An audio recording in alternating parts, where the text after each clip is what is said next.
जय बृहस्पति देव। आज हम बृहस्पतिवार व्रत की विधि, व्रत की कथा कंप्लीट करेंगे। तो चलिए हम व्रत की विधि जानते हैं। बृहस्पतिवार का व्रत हमें किस प्रकार से, किस विधि से करना चाहिए। तो इस दिन बृहस्पतिश्वर महादेव जी की पूजा होती है। दिन में एक समय ही भोजन करें, पीले वस्त्र धारण करें, पीले पुष्पों को धारण करें, पीले भोजन भी यानी चने की दाल का होना चाहिए, नमक नहीं खाना चाहिए, पीले रंग का फूल, चने की दाल, पीले कपड़े तथा पीले चंदन से पूजा करनी चाहिए।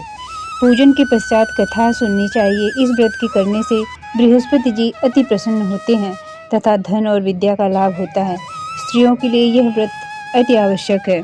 इस व्रत में केले का पूजन होता है। तो चलिए अब हम बृहस्पतिवार व्रत कथा आरंभ करेंगे। प्राचीन समय की बात है। भारतवर्ष में एक राजा राज्य करता था। वह बड़ा प्रतापी तथा दानी था। वह नित्य प्रति मंदिर में भगवत दर्शन करने जाता था। वह ब्राह्मण और गुरु की सेवा किया करता था। उसके द्वार से कोई भी याचक निराश होकर नहीं लौटता था। वह प्रत्येक गुरुवार को व्रत रखता एवं पूजन करता था। हर दिन गरीबों की सहायता करता था। परंतु यह सब बातें उसकी रानी को अच्छी नहीं लगती थी। वह न व्रत करती और न किसी को भी एक पैसा दान देती थी। वह राजा से भी ऐसा करने को मना किया करती थी। एक समय की बात है कि राजा शिकार खेलने वन को चले गए। घर पर रानी और दासी थी। उस समय गुरु बृहस्पति साधु का रूप धारण कर राजा के दरवाजे पर भिक्षा मांगने आए। साधु ने राजा से भिक्षा मांगी तो वह कहने लगे कि हे महाराज, मैं इस दान पुण्य से तंग आ गई हूँ। इस कार्य के लिए तो मेरे पतिदेव ही बहुत हैं। ऐसी कृपा करें कि हमारा सारा धन नष्ट हो जाए और मैं बहुत आराम से रह सकूं। साधु रूपी बृहस्पति देव ने कहा, हे देवी, संतान और धन से तो कोई दुखी नहीं होता है। इसको सभी चाहते हैं। पापी भी पुत्र की और धन की इच्छा करता है। अगर तुम्हारे पास धन अधिक है तो भूखे मनुष्यों को भोजन कराओ, प्याऊ लगवाओ, ब्राह्मणों को दान दो, धर्मशाला बनवाओ, कुआं, तालाब, बावड़ी, बाग बगीचे आदि का निर्माण कराओ तथा कुंवारी कन्याओं का विवाह कराओ। साथ ही यज्ञादि कर्म करो। इस प्रकार के कर्मों से आपके कुल का और आपका नाम परलोक में भी सार्थक होगा एवं तुम्हें भी स्वर्ग की प्राप्ति होगी। परंतु रानी साधु की इन बातों से खुश नहीं हुई। उसने कहा, हे साधु महाराज, मुझे ऐसे धन की आवश्यकता नहीं जिसको मैं अन्य लोगों को दान देती फिरूं और जिसको रखने और संभालने में मेरा सारा समय नष्ट हो जाए। साधु ने कहा, हे देवी, यदि तुम्हारी ऐसी इच्छा है तो जैसा मैं तुम्हें बताता हूँ वैसा ही तुम करना।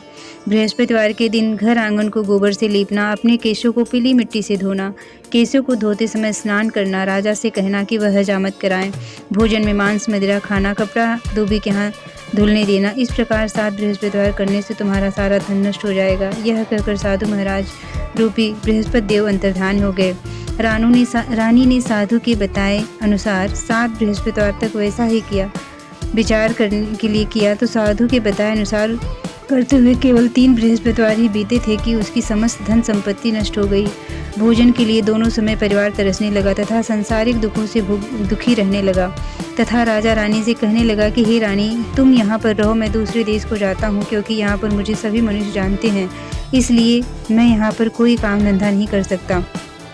मैं अब परदेश जा रहा हूँ, वहाँ कोई काम धंधा करूँगा, शायद हमारे भाग्य बदल जाएं। ऐसा कहकर राजा परदेश चला गया। वहाँ वह जंगल से लकड़ी काट कर लाता, शहर में बेचता। इस तरह जीवन व्यतीत करने लगा। इधर राजा के बिना रानी दासियां दुखी रहने लगी। किसी दिन भोजन मिलता और किसी दिन जल पीकर ही रह जाती। एक समय रानी और दासियों को 7 दिन बिना भोजन के व्यतीत करने पड़े। तो रानी ने अपनी दासी से कहा, हे दासी, यहाँ पास ही के नगर में मेरी बहन रहती हैं, वह बड़ी धनवान है। तू उनके पास जा और वहाँ से 5 सेर बेझर मांग के ले आ, जिससे कुछ समय के लिए गुजारा हो जाएगा।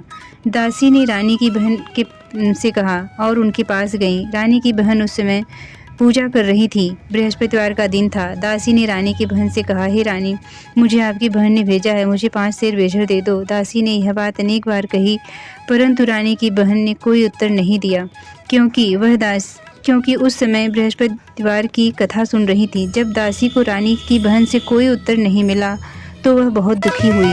उसे क्रोध भी आया। वह लौटकर रानी से बोली, हे रानी, आपकी बहन बहुत घमंडी है, वह छोटे लोगों से बात भी नहीं करती। मैंने उनसे कहा तो उसने कोई उत्तर नहीं दिया। मैं वापस चली आई। रानी बोली, हे दासी, इसमें उसका कोई दोष नहीं है। जब बुरे दिन आते हैं तो कोई सहारा नहीं देता। अच्छे बुरे का पता तो विपत्ति में ही लगता है। जो ईश्वर की इच्छा होगी वही होगा। यह सब हमारे भाग्य का दोष है। उधर रानी की बहन आई थी और यह सोचकर उनकी बहन ने कि उसकी दासी आई थी, परंतु मैं उससे नहीं बोली।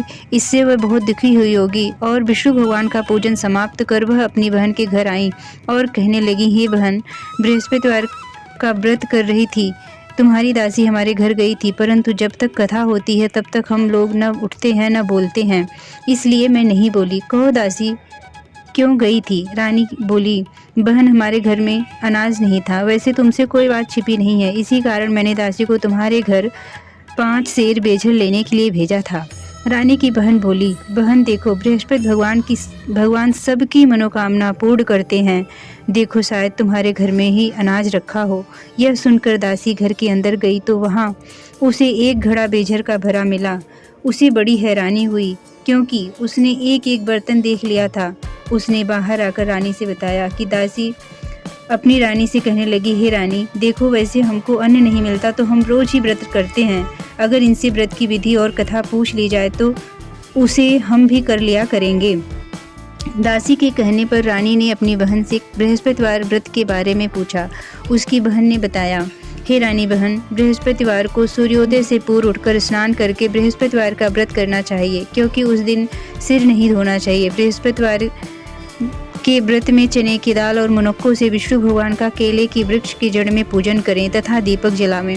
उस दिन एक ही समय भोजन करें। भोजन पीले खाद्य पदार्थ का करें और कथा सुनें। इस प्रकार करने से गुरु भगवान प्रसन्न होते हैं, अन्न पुत्र धन देते हैं। इस तरह व्रत और पूजन की विधि बताकर रानी की बहन अपने घर लौट गई। रानी और दासी दोनों ने निश्चय किया कि बृहस्पति देव भगवान का पूजन जरूर करेंगी। 7 दिन बाद जब बृहस्पतिवार आया तो उन्होंने व्रत रखा। घुड़साल में जाकर चना और गुड़ बीन लाई तथा उसकी दाल से केले की जड़ में विष्णु भगवान का पूजन किया। अब भोजन कहाँ से आवे? दोनों बड़ी दिख हुई, परंतु उन्होंने व्रत किया था, इसी कारण बृहस्पति देव भगवान प्रसन्न थे। वे एक साधारण व्यक्ति के रूप में 2 थालों में सुंदर पीला भोजन लेकर आए और दासी को देकर बोले, हे दासी, यह भोजन तुम्हारे और रानी के लिए है, तुम दोनों करना। दासी भोजन पाकर बड़ी प्रसन्न हुई और रानी से बोली, रानी जी, भोजन कर लो। रानी को भोजन आने के बारे में कुछ पता नहीं था, इसलिए वह दासी से बोली, जा तू ही भोजन कर, क्योंकि तू हमारी व्यर्थ में हंसी उड़ाती है। दासी ने बोली, एक व्यक्ति अभी भोजन दे गया है। रानी कहने लगी कि वह भोजन तेरे ही लिए दे गया होगा, तू ही भोजन कर। दासी ने कहा, वह व्यक्ति हम दोनों के लिए 2 थालों में भोजन दे गया है, इसलिए मैं और आप दोनों ही साथ साथ भोजन करेंगी। बृहस्पति फिर दोनों ने गुरु भगवान को नमस्कार कर भोजन प्रारंभ किया। उसके बाद से वे प्रत्येक बृहस्पतिवार को गुरु भगवान का व्रत और पूजन करने लगी। बृहस्पति भगवान की कृपा से उनके पास धन हो गया, परंतु रानी फिर भी पहले की तरह आलस्य करने लगी।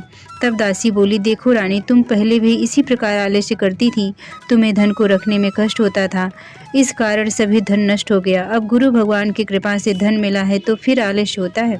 बड़ी मुसीबतों के बाद हमने यह धन पाया है, इसलिए हमें दान पुण्य करना चाहिए। भूखे मनुष्यों को भोजन कराओ, प्याऊ लगवाओ, ब्राह्मणों को दान दो, कुआं, तालाब, बावड़ी आदि का निर्माण कराओ, मंदिर पाठशाला बनवाकर दान दो, कुंवारी कन्याओं का विवाह करवाओ, धन को शुभ कार्यों में खर्च करो, जिससे तुम्हारे कुल का नाम बढ़े तथा स्वर्ग प्राप्त हो और पितृ प्रसन्न हो।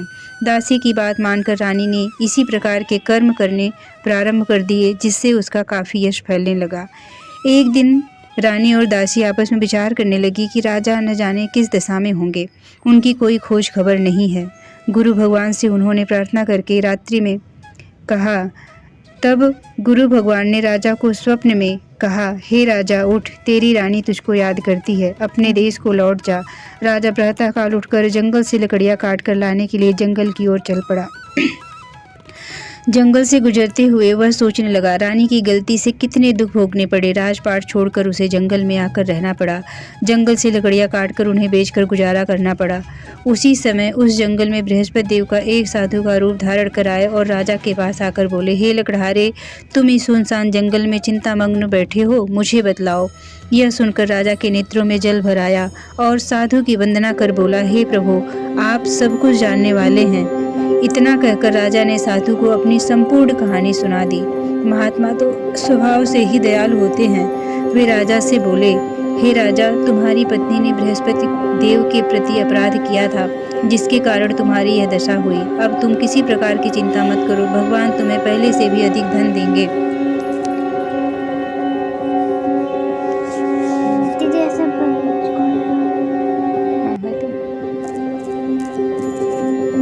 बस यही कथा।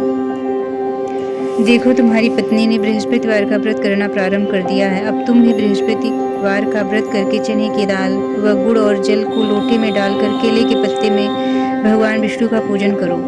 फिर कथा